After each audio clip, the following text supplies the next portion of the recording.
point from where the whole journey began, I would say. So let me give a brief background about the place I was born in and I was brought up in.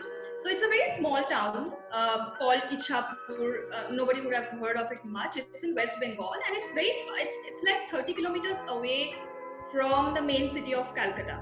So I was born and brought up there.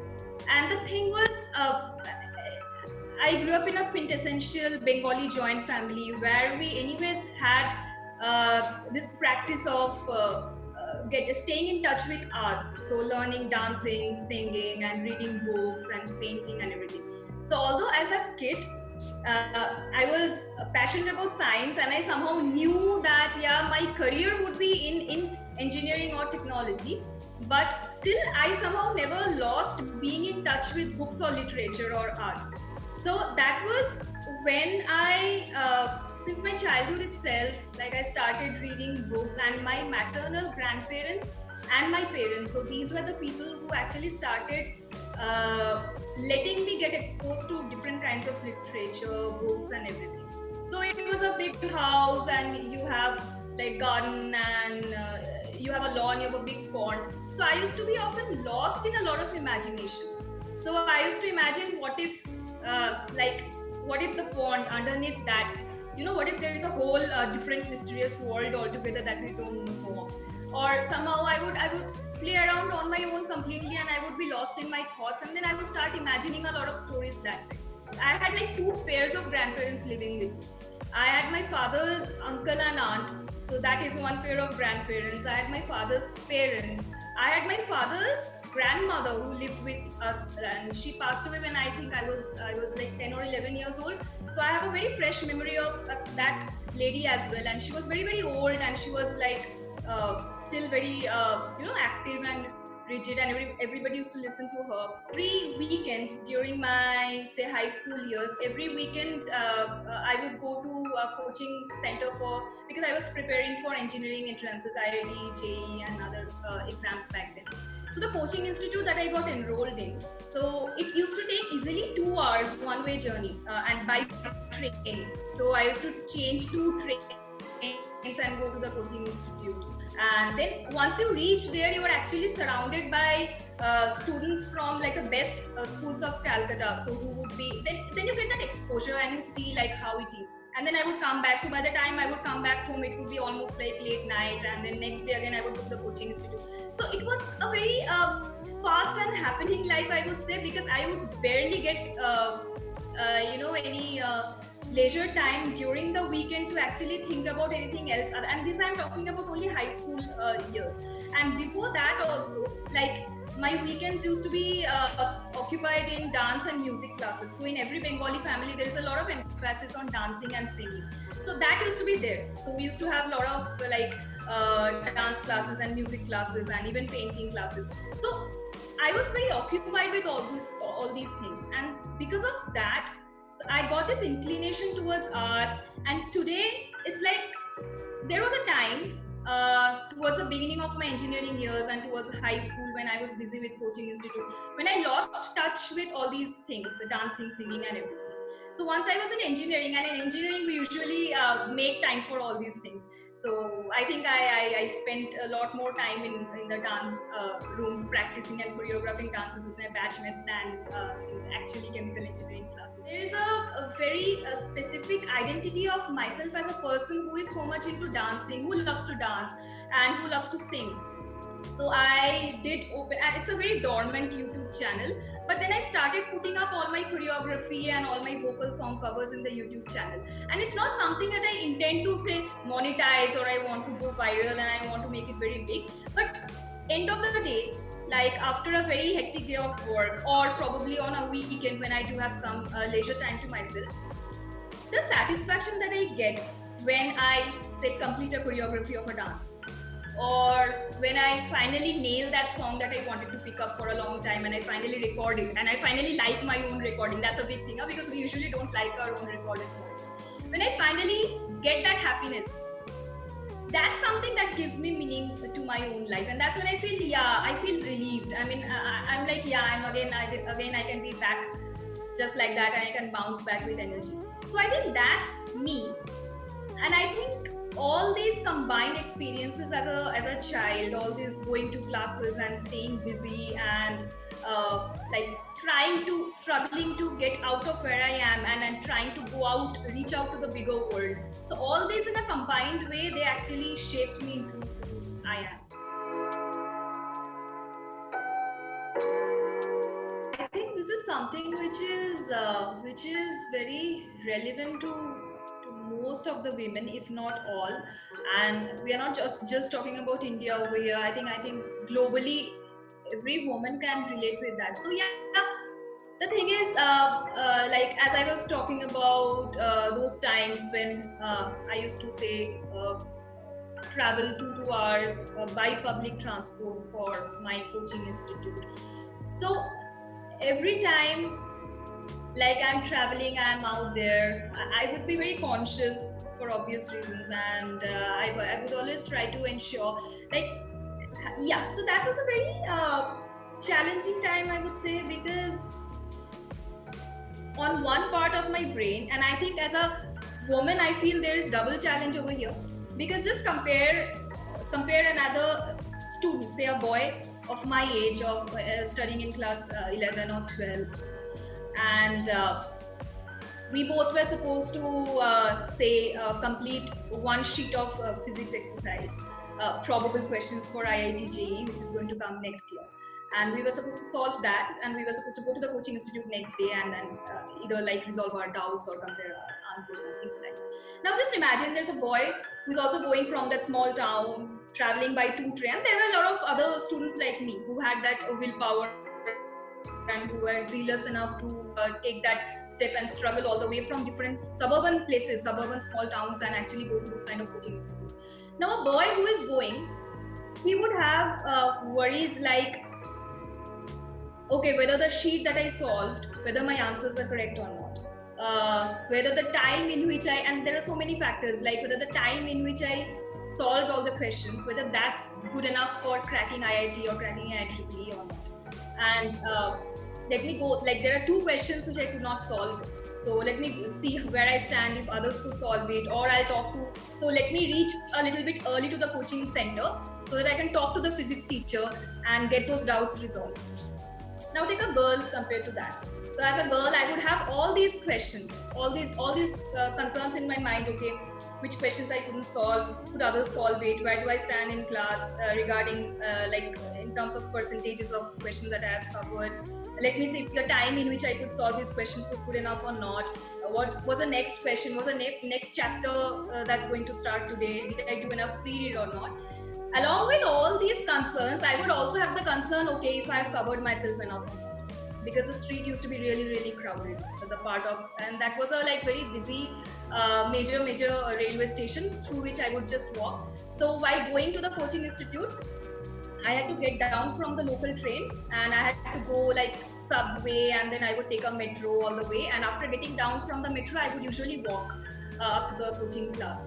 So, and initially, during the initial days, because that was the first time I was actually going out of that small town and going to the city suddenly.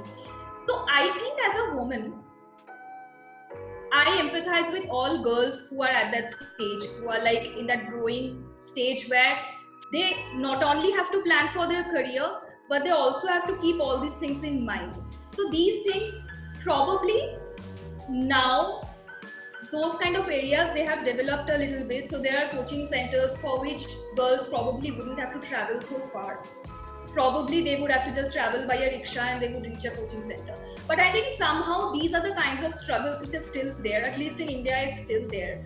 And I think I'd be very, very happy if like the more these can be taken care of and the more these things go away, the more we can expect girls to actually focus more. Like it should be like they don't have to take care of all these extra headaches which are not even supposed to be there, which is not even something that they are liable for. So it's just how the world is, and because of that they have to take double tension in head. So I'm still dreaming of that day when a girl would say, yeah, I don't have to worry about all these things. The only thing that I think of is my career and my interest and things like that. So for example, in college or in office, say there is one woman who is very much into fitness, who is very much dedicated to, say, jogging and working out and things like that. So one day we all get to know that yeah, she's going to get married soon, within like several months, and we congratulate her and like that. After that, like, she comes back and tells us that one of our peers actually told her like, oh, you are still working out, but why do you really need to work out now that you have found a man? And that was like, we actually laughed about it because that was very ridiculous. And she was like, why do people think that, I mean, how tough is it for society to believe that this is something that I do for myself? Why is it that being a woman that I am, like having 2 degrees and having, say, 5+ years of work experience, why do people think that I would be giving so much of time and like so much of hours, and I would be breaking so much of sweat just for a man, and that too, or just to fit in my wedding lehenga? And people are like, and after she was married, it actually happened several times, and after she was married, they were like, first their point was, okay, now that you have found a man, why are you even trying to put in further effort? After she was married, when she came back to routine life, and she was, then people told her like, okay, now you're already married, so why to get to gym? You anyways had your wedding photo shoot, and you anyways wore your dresses and wedding lehenga. So that is one kind of discrimination that I think it goes on in a very light mode in the whole society. And I think it's the more we women kind of try to ignore it, the better it is, or ignore in the terms of like, don't take it too hard, because there will always be people out there. Now, I used to be very fond of writing in terms of, like, as a kid, in terms of essays or creative writing. But then actually when I started studying engineering, so that was in the year 2011 or 12, towards the 3rd or 4th year of engineering, that's when I thought that why not start writing. And my first idea was that probably I would write a novel, because I think everyone who is into writing would be able to relate this with me. So the very first thought that I had was, yeah, like, there are so many things to share, so many stories, so let me write a novel. But then what happened was, what I started observing was that as I grew up, so every few months, my perspectives would keep changing. So what seemed relevant now would not seem relevant anymore, say 6 months later. And I was having a tough time connecting one point with another to let that flow go ahead in a novel. So that's how it kind of halted. But then the other part was, the reason I was so interested about writing was that one thing was because I used to read a lot of books, and so I got exposed to literature, and I had that passion within me. The other thing was, as a kid, and perhaps not many of my friends would believe this when I say they in fact don't do it, but as a kid I was very, very introvert. So like I was saying, right, it was a joint family, so at any given point of time we would be like close to 7 or 8 people in the house. So the thing was, I did have a cousin sister who was my age, who was my uncle's daughter, but then eventually my uncle got transferred to a different location, and it was like most of the adults, they would be busy with their household work or offices, or they would be going to college. So I used to spend a lot of time on my own. So I used to be very quiet as a child, and because I was so quiet and because I was so introvert, probably, I think so, maybe because of that, I ended up observing a lot of things. So as I grew up, I think these things started playing a lot of important role, because the eagerness to observe, the eagerness to imagine, so those things continued within me.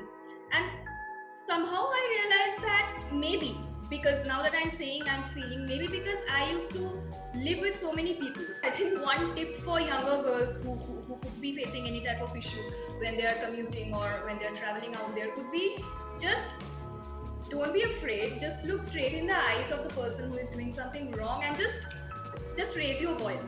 Because oftentimes what happens is, if somebody is doing something wrong, even when there are onlookers, even when there are people surrounding you who could be witnessing, they wouldn't really raise their voice, because nobody wants to be the bad person.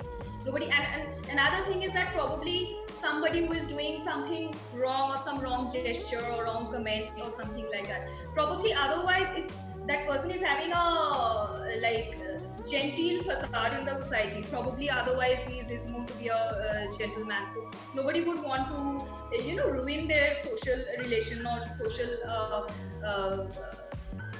I would say image by raising their voice. And it's very easy for the person who is doing something wrong to just look innocent and say, oh, what I've done, why there's some misunderstanding or something like that. So just raise your voice and just either scream at that person, calling names, or just telling, just scare. I mean, people, if somebody, and it's not just about men, it's about men, women, anyone, any person who is doing something wrong will have that thing in their conscious mind that, yeah, I'm doing something wrong. So the moment you look at their eyes and you tell them something, they are bound to get intimidated, and that works. So just look at them straight and just say, do you want me to take any step, or are you going to just back out just like that? If you don't, I'm going to manage something on my own. So that works magic is what I would say. Now, after all these things, I would go back to the very first thought that I was sharing about me being an introvert as a kid. So because I was an introvert, I used to be very, very observant, and even little bit of experiences would leave impact on me. So what used to happen was, when I would be coming back from from my internship in Mondelez, so that used to be a very eventful journey. One day I would give an example. So it was, and we all know about Mumbai rains, like how harsh they can be. So it was a rainy season. In fact, the whole internship happened in almost in rainy season itself.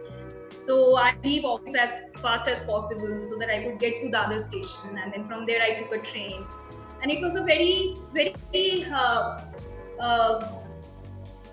damp kind of day. We all knew it's going to rain. There had already it had rained for some time. There was all muddy kind of patches in the road. Finally, I reached Andheri station, and then from Andheri, I still had some work remaining. I had to pick up my phone from a shop where I'd given it for repairing. And the shopkeeper said that, no, yeah, you have to come back some other day. It hasn't. So I was in a very drudged kind of mind. I was like, okay, finally I need to get a rickshaw and I need to get home. That's it. I just need to go to hostel room and throw my bag in. So finally a rickshaw came, and there was a man sitting in the rickshaw. So he was the only passenger, and I was just waiting for him to get down. I was like, come on, just get down. I have to get into the rickshaw. And I saw he was taking a lot of time. And I was so bored. I was so irritated. I was like, can't you just give that change to the rickshaw driver and just get off? I just want to sit. And for that whole time, it was all about me. I want to reach, and I was just few kilometers away from the hostel. I knew once I would sit in the rickshaw, it would hardly take 5 minutes, despite all the traffic, to reach hostel. But I was like, I need to get into the rickshaw. I need to go to the hostel. And I was thinking everything in my mind. Every time I was looking at the face of that passenger, I was feeling very filled with anger. Why are you so slow? Why can't you just pay and get off and go? I need to get in. So he eventually did the payment, and he got off the rickshaw. Now, when he actually stepped out of the rickshaw, it was then that I realized that he just had one leg. He had one leg, and in the other leg, it was there till his knee. From the knee, it was just rods. It was just metal rods with a false shoe below. So he was handicapped, and still he was so composed, and he was from a very humble background. It was visible. So he just had one bag in his hand, torn bag kind of thing. And still he was so composed, and he was so relaxed, and he was smiling, and he exchanged a few words with the driver, and he checked if he had given the right payment or not. And then he just limped his way towards the Andheri station. So I knew he had to catch a train perhaps and go somewhere. So that was one very small incident, but it deeply impacted me. And I realized that we are so filled with ourselves. We at times probably, and that's probably a topic for some other day, but these days there is so much of narcissism around. everyone thinks like whatever I'm doing is the most important thing, whatever I'm doing is the best, my concerns are the most serious concerns. We are so filled with that we often stop empathizing with others, we often stop being patient. Till that point I was feeling I was the one who was doing like the toughest possible job. I was going from Andheri to Parel in a cab though, but still, and while coming back I had to take a metro in like a very crowded compartment, and then I had to wait for a rickshaw. Then at that point I realized, just think what that man is going through. It's probably going to start pouring anytime soon. It was very cloudy and he's yet to probably reach home. I don't even know where he's going, so he has to still go and still board the train and reach somewhere. So I'll never know whether he would have reached his home or not. Whereas when I got into the rickshaw, within 3 minutes I was right in my campus, and within 2 minutes I was in my hostel room and I was comfortably, snugly sitting on my bed with the AC on. That day was, and it was such a small incident, but it was another, like, I would say flexing point in my life, because that day I actually opened my laptop and I wrote this whole incident down. That was the first short story that I wrote. I think I'm okay with most of the things. One thing would be, I would keep it pretty light because there is nothing too serious to share about this over here. One thing would be, as I was poking at it earlier as well, the world sees me as an extrovert. My friends make fun of me when I tell them I'm actually an introvert deep down. So they were like, yeah, next thing that you are going to say is like you can't speak at all. So don't give us all that. But actually deep down, as I was telling, I'm an introvert in the sense that deep down I really crave for, say, that corner in my home where I can just sit and do nothing, or I can just sit and think, or I can just sit and write or read my book and do my own thing. But my peers, when they see me outside, they don't believe it. So sometimes it gets a bit difficult, and that's why I don't have much of complaint about lockdown time. Because usually what happens is, if I'm the one who usually tells my friends that I'm so not ready to go out today for any kind of dinner or party, then they don't believe it. They say you are giving lame excuses, because you cannot be the person who can say a no to party. Like you are the last person who is going to say things like that. So that is one thing. And I would say my MBA roommates. So in MBA, we were like 3 girls who used to live in the room. I think they have understood me very well, and we are still like besties right now, very much in touch, and very much we just like throw it into each other whenever we have anything to share with. So they actually tell me that you're like an ambivert, probably, because you are as comfortable going out and like socializing, because we have seen you going out totally out and like going out and partying and or having a gala time, and you can be just right back and you can just spend the whole day like reading or just doing something on your own. So probably you are either an extroverted introvert or an ambivert. So I think that's one thing. Not a very heavy topic, but yeah, again, one thing that the world needs to realize, that being an introvert, it's not a taboo, as in it's not something that you need to rectify. Or being an introvert doesn't mean that that person doesn't talk, or the person is shy, or the person is like very quiet and doesn't mingle much. An introvert can be talkative. In fact, an introvert can be very, very talkative, but deep down, that person is absolutely comfortable being on his or her own. And it's just a nature. So often we see in friend circles people telling, oh, that person is a real introvert. So yeah, maybe wants to be left alone, so let's leave him or her alone. But I think that's not usually like that. So that's one thing. The other thing would be, this is something which I don't face anymore, but I used to face.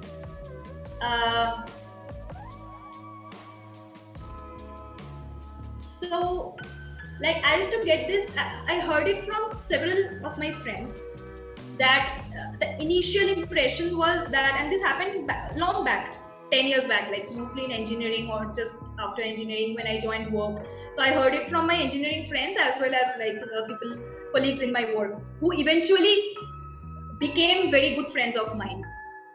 So they would often tell me, the very first impression that we got about you when we met for the first time was that you were very snobbish or arrogant, maybe. But as we spoke to you, as we kept talking to you, we realized that you are really very affectionate and like very warm, and so they were telling it in a very light way, but I took it as a feedback, because somehow I realized that if that's the first impression you are giving, maybe in engineering it's okay, in college it's okay, but even in your family it's okay, because family is going to be with you no matter what.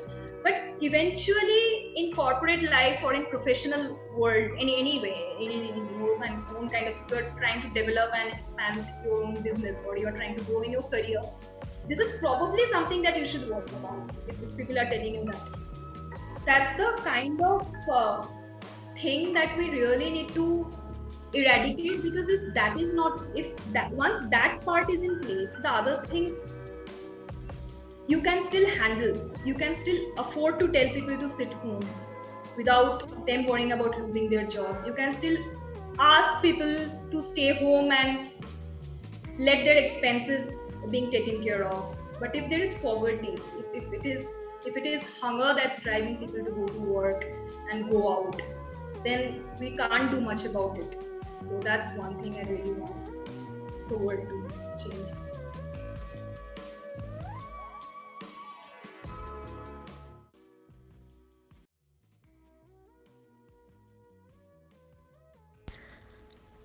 Let's untag ourselves.